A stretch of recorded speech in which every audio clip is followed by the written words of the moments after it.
Anita and Bill, for more on this, we're joined now by former acting ICE director and Fox News contributor, Tom Homan. Tom, you just heard Bill's great reporting and mentioning that in just Del Rio sector already this fiscal year, which is essentially 30 days, it's been 50,000 nearly in just Del Rio. Border-wide, I'm told it's over 200,000. It seems that things are not slowing down.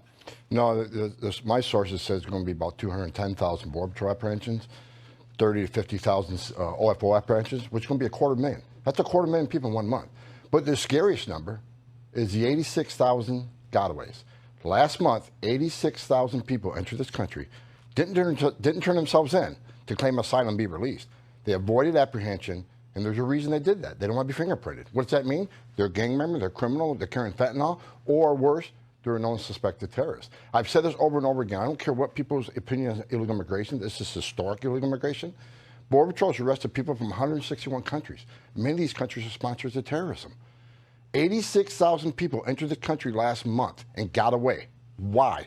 That should scare the hell out of everybody. I mean, I don't know how many terrorists crossed the border, but if you don't think a single one of 86,000 came from a country sponsored terrorism, then they're ignoring the data. This is the biggest national security failure since 9/11. And how big, you talk about people's opinions, how important to this midterm election, Tom, is the border issue, is what you're talking about with the national security risk? Well, I'm hoping people look beyond the just, like, again, regardless what their opinion is on illegal immigration, they need to look beyond. This crisis is so big.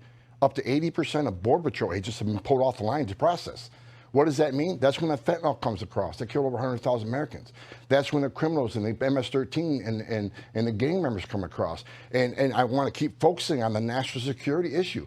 Since Joe Biden's taken office, there's been over 1 million gotaways. 1 million people that didn't want to turn themselves in. That's a national security issue. And last month, 86,000. If you spread that out for the next 12 months, that's 1 million gotaways in 1 year. This country can't sustain that. This is a huge national security concern. So I hope the voters remember that when they go to the polls next week.